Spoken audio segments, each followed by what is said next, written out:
À mon avis, le meilleur objectif économique pour la photo et vidéo, c'est muet 35 mm 1.7.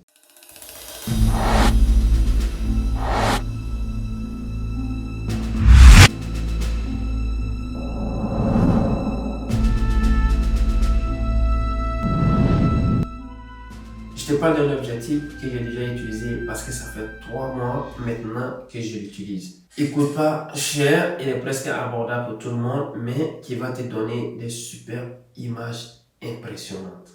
Oui. Alors, ce qui te reste à faire, c'est de continuer la vidéo pour découvrir ce que tu dois savoir sur cet objectif avant de l'acheter. Si c'est la première fois que tu découvres la chaîne, sache qu'ici, on parle de la photo, des vidéos, des montages, des tournages, des caméras, de tout ce qui touche à la photo et à la vidéo. Alors, toi, si tu ne fais pas partie de la communauté, GM, puis bon, voilà, on va faire des meilleurs trucs ensemble. Quand les choses ont commencé à changer pour moi positivement, je me suis acheté un Sony A7 III avec un objectif 28-75 de chez Tamron, très polyvalent, super objectif que j'adore. Et d'ailleurs, c'est avec ça que je travaille sur tous mes projets, que ce soit pro ou perso. Donc très rapidement, j'avais voulu un autre objectif supplémentaire, mais cette fois-ci qui n'est pas cher et qui va me donner des images que moi je veux. Donc j'ai cherché sur les net et je suis tombé sur ça.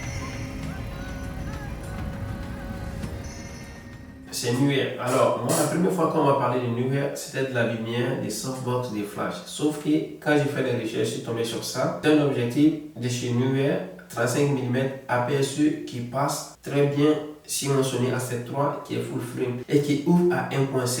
Et cet objectif, je l'ai essayé. Pour moi, c'est un objectif idéal pour la street photo, la photo des paysages et aussi même photo portrait. Parce que j'ai shooté avec ça des portraits à la Pardieu à Lyon dans les centres commerciaux. J'ai aussi shooté des vidéos avec ça à Confluence avec mon ami Franck.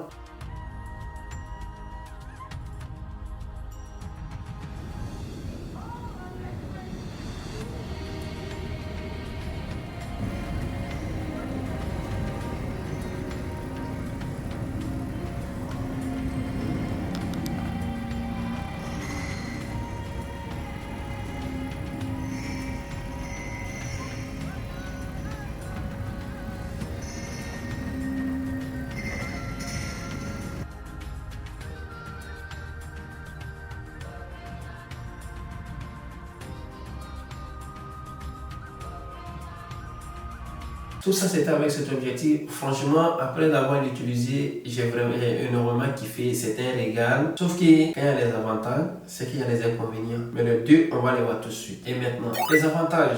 Son premier avantage, c'est le prix. Il coûte pas cher, comme j'avais dit. Il coûte à moins de 100 €. Moi, je l'ai acheté à 76 €. Et toi, si tu veux un objectif avec un budget serré, tu veux un objectif qui va te donner des belles images avec ces beaux flous d'arrière-plan, et ben je te conseille de te lancer. Deuxième avantage, c'est l'ouverture. Il ouvre grand, il ouvre à 1.7, qui va te permettre d'avoir ces belles images et ces beaux flous d'arrière-plan. C'est pas intéressant ça? Troisième chose à savoir, c'est la taille. C'est tellement ridicule sa taille. Ça veut dire, il pèse même pas. Pour moi, c'est un énorme avantage parce qu'il est passe-partout. Tu peux le porter avec toi partout. Le plus intéressant, c'est qu'il passe facilement dans la poche, dans la paume, dans les sacoches. Ça veut dire que tu peux le porter avec toi partout où tu veux. On va attaquer les inconvénients.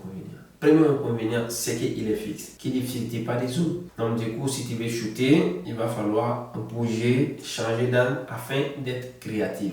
Et c'est ce qui m'a poussé à acheter cet objectif. Deuxième inconvénient, c'est que manuel focus. Qui dit manuel focus dit pas d'autofocus. C'est-à-dire, cet objectif n'a pas de mise au point automatique.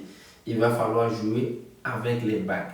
Ça nécessite un peu d'entraînement et c'est ça aussi parce que quand tu regardes, il y a même certains vidéastes et photographes qui disent qu'ils n'utilisent pas du tout l'autofocus. Et toi, ça te permet de t'entraîner. C'est pas intéressant ça? 76 €. Tu as un objectif qui coûte moins cher, qui ouvre à 1.7 et qui te permet de t'entraîner. Tu veux quoi? Ouais, il y a un truc à ne pas oublier. Et là, je te parle d'un objectif qui passe que sur les Sony. Tu peux en trouver avec des montis Canon, Nikon, mais moi je te parle de celui qui passe que sur les Sony. C'est-à-dire cet objectif, je l'ai acheté parce qu'il est moins cher, 76 €. Il ouvre grand 1.7, c'est-à-dire la nuit, je peux shooter sans même avoir besoin de pousser mes ISO à fond. Il est fixe, ça me permet de bouger, d'être créatif et puis bon, voilà, de jouer avec certains trucs dans les photos et tout. C'était pour ça pour te servir. D'ici là, je te dis à la prochaine dans une nouvelle vidéo. En attendant, prends soin de toi et peace.